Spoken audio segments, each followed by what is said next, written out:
Dobrý den, milí přátelé, vítejte na mojich stránkách Chlady Pilařové, moje maličkost. Ráda bych vás seznámila se 3 projekty, které vidíte nade mnou. Tím prvním nejdůležitějším jsou zelené potraviny, s kterými jsem se seznámila před 2 lety. Jsem jim velice vděčná za to, co mi dali.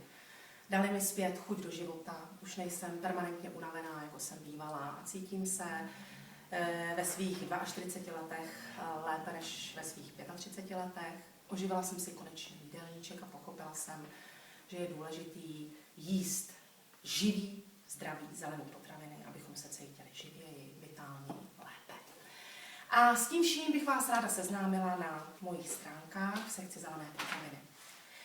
Proč já? Protože jsem hledala. Hledala jsem už dlouhou dobu a hledala jsem hodně alternativní věci, bylinky, homeopatika a tak dále, a pořád to nebylo vyrovnané.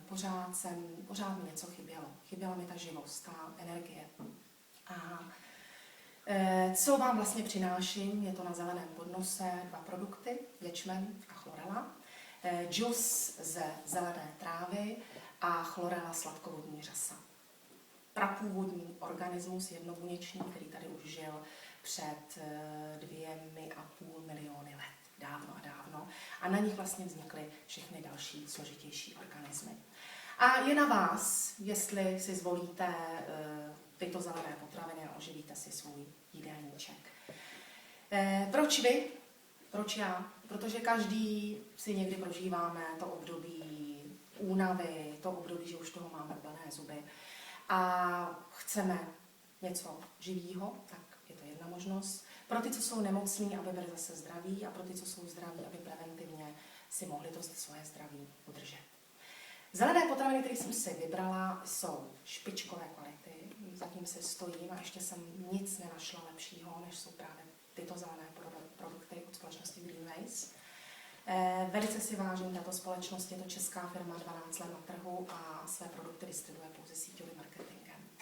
Je to o tom, že se s vámi setká člověk, který si prošel tím procesem očisty, tím procesem vyživení svých buněk, tím procesem regenerace, zezásadění a změny toho svého života. A to vám vlastně nabízím i já jako poradce této společnosti. Velmi si vážím i toho, že mě dal tu sílu se znovu postavit na vlastní nohy. A i to přeju každému z vás, abyste uchopili život do svých rukou, jak svoje zdraví, tak i svoje finance, tak i svůj životní směr. A právě díky zeleným potravinám jsem se i mohla seznámit s jejím majitelem Václavem Radhouským, který nás naučil, že celý život je o tom si sladit našich 5 P. První P je vlastně naše parta, naše rodina, porovnat si vztahy rodinný, porovnat si vztahy pracovní. Je náš cíl, co vlastně v tom životě, kam směřujeme, co chceme. A pokud sladíme partu a cíl, tak nám právě vzniká krásný kruh života. A o tom to je. A z toho kruhu života ještě vystupují 3 zbývající prsty. První je jídlo, pořešit si náš jídelníček, aby jsme správně jedli, ale i správným způsobem jedli. Pořešit si náš pitný režim, co pijeme, jak se naše tělo může čistit, a pořešit si také pohyb, protože i to je velmi důležitá součást vlastně našeho života.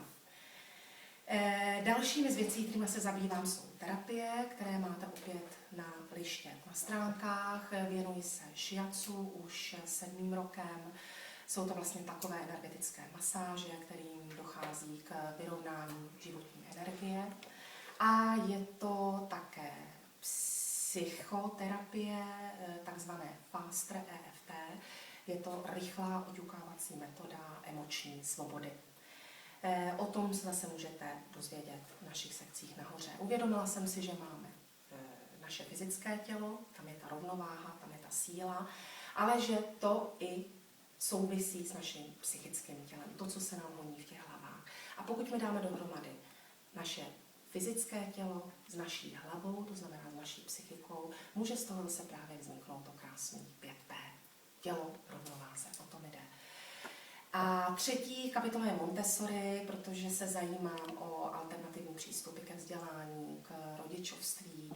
tak si myslím, že i tyto informace vás mohou na vašich rodičovských cestách velmi obohatit. Takže vítejte ještě jednou na těchto stránkách, vítám vás a využijte těchto informací, propojte se se mnou, budu ráda, když mi zavoláte, zamailujete, napíšete SMS-ku, propojíme se na Facebooku. Ráda vyhledávám informace, které vás mohou obohatit a i moje životní zkušenosti s nimi se dělím. Takže na mém e-booku se už dozvíte o té životní cestě, kterou jsem ušla a kam kráčím dál.